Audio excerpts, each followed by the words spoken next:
Russia's lost empire is destined to fail.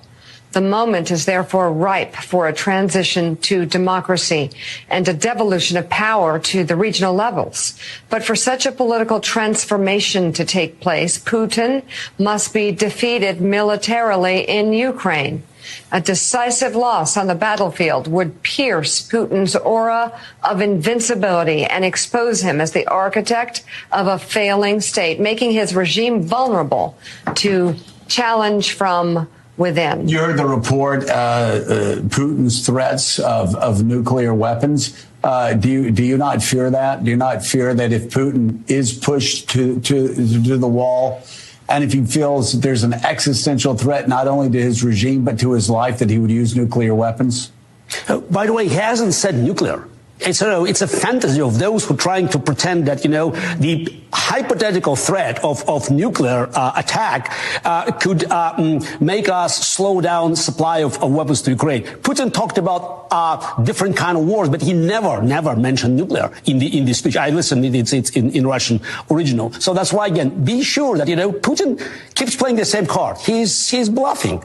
It always worked. And now he could sense that there is still a weakness on the side of his counterpart. I'm not talking about Ukrainians who are resilient, who are fighting heroically. But look at America and Europe. There's still disagreement about the strategic goal of this war. We still have senior members of this administration talking about negotiated outcome.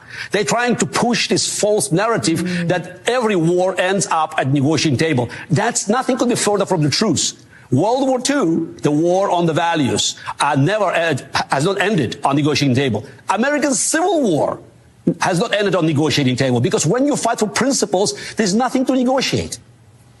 So let me repeat the question, though, Gary, and we agree on much, and we have agreed on much for a very long time, but I think you actually do have to worry about a madman who is sitting on more nuclear weapons than any other country on the planet. Do you not fear the possibility that Vladimir Putin could resort to using nuclear weapons? No, anything can happen. You could have a big asteroid hitting Earth. Yes, definitely we should take into account that.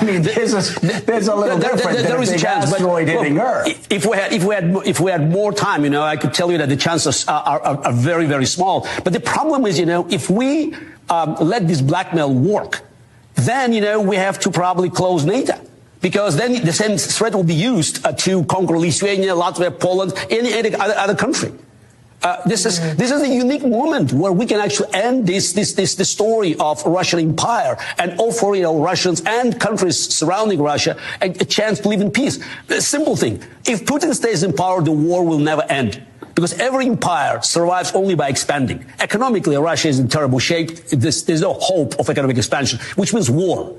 So beating Putin on the battlefield and creating conditions for his removal in Russia, because many Russians, as has happened before in our history, will never forget the military defeat, the geopolitical catastrophe. That creates ripe conditions for regime change inside our country. So that's the best hope for everybody, not only Ukrainians. The best hope for everybody. It's Saturday, 4 February in the year of our Lord 2023. And now it's dangerous talk.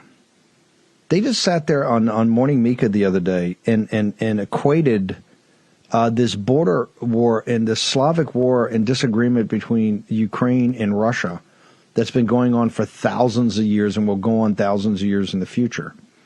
They equated that to World War II and the American Civil War with unconditional, where we were fighting for something. And quite frankly, in World War II, it was because we were attacked.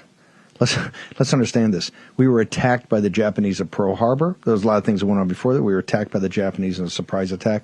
And Adolf Hitler declared war on us. This MSNBC is getting to be dangerous.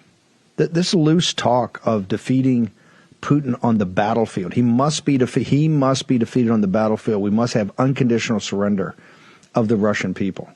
Something that Napoleon, Adolf Hitler, and Charles XII, the Swede, none of whom were able to do.